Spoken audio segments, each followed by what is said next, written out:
Mga kababayan, nakakabilib talaga tong si Ate Beriana. Siya po yung sinasabi ko na 8 years old at silang dalawa ang namumuhay dito sa sa kubo. Kabilib mga kababayan dahil dito Para kakain po kami na ng kanin po. kakain kayo. Opo. Sige, tignan ko nga kung paano yung niluluto mo. Pasok tayo guys. Yan. Sige, marunong ka pala talaga magluto. Okay lang, idikit ko muna to sa iyong mic. Ikaw ang nagsaing, ay nagluto ng tuyo? Opo. Lagi bang ganyang ginagawa mo? Opo. Ayan, ang galing. Sige, hindi pa ba sunog? Balik ta rin mo, baka nasunog na. Kapatid mo? Andiyan po. Na yun. Sige. Mga kababayan, nakakabilib talaga tong si Ate Beriana. Siya po yung sinasabi ko na 8 years old at silang dalawa ang namumuhay dito sa sa kubo, bahay ng kanilang magulang. Ay, natulungan kita. Upo ka. Ano to? Ito yung ulam nyo? Opo. Tanghalian. Tanghalian to o almusal?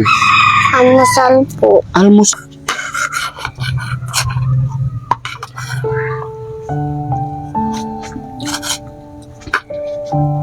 Masarap, Beriana? Opo.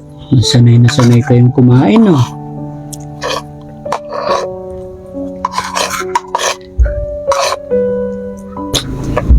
Yan mga kababayan, si Beriana 8 years old, tsaka si Precious 7 years old. Yung tatay nila mga kababayan nasa Maynila daw nagtatrabaho. Kailan uuwi ang tatay nyo? Sa birthday ko po, October 19. Oh, very good. Maghahanda kayo pag birthday mo.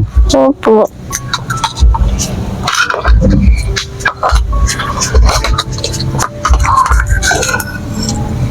Sige.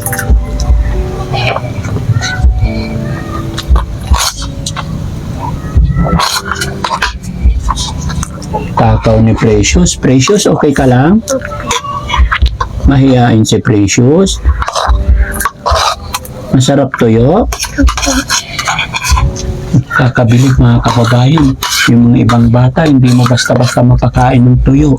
Pero itong magkapatid na to, bukod sa sila na yung nagluto, sila yung nakamangha mga kababayan si Beriana kasi ayon sa kanya, marunong na siya maglaba, marunong siya magsaing, magpreto, sa napapakain na alagaan na niya yung kapatid niya. Kaya lang mga kababayan, tignan niyo yung sinaing niya, medyo nalata. Pero pwede na. Sige, pagkatapos niyong kumain, kakausapin ko kayo, okay lang? Po. Sige. Precious, gusto mo pa ng kanin? Precious? Kanin pa? Akin na, kuhaan kita. Hindi mo. Ako na lang kukuha. Gutom.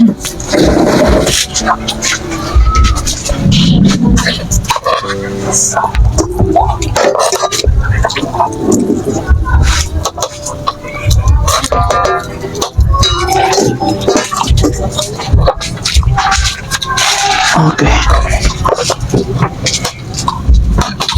Ayan. Galing. Matured yung iisip ni Precious mga kababayan. Yung bata na gutom. Kaala. Okay ka na? Opo. Ang galing. Ulam nyo, kape. Marunong ka na magprito ng itlog. Po. Very good. Sakto pala yung dala ko. Yung mga kababayan, gaya ng aking sinabi, kahapon kasi nadaanan ko tong mga bata na to. Nalaman ko doon sa kapitbahay nila na nag-isa lang, dalawa lang sila dito. Kaya bumalik ako para dalhan sila ng ng grocery. Pero halos nakakadurog ng damdamin makita mo yung ganitong edad. Pero nakakabilib mga kababayan dahil dito magsisimula na magiging matatag at matibay ang mga bata. Pero ako yung naaawa mga kababayan kasi sa kanilang murang edad, parang mga batang ganito mga kababayan naglalaro, nag-aaral, inaalagaan. Pero nakakabilib din naman sa kabilang banda, nakakabilib si Precious, si Brianna, kasi marunong na. Gusto mo pang kanin, Precious? Okay ka na. Sige. Saan ang tubig nyo? Diyan po. Ay, ito. Paabot ng tubig. Inom ka tubig. Ay, ito, Precious. Huwag kang matakot sa akin, Precious, ha? Ba namin kay Tito Maghihiwalay, okay? po. Sige, salamat.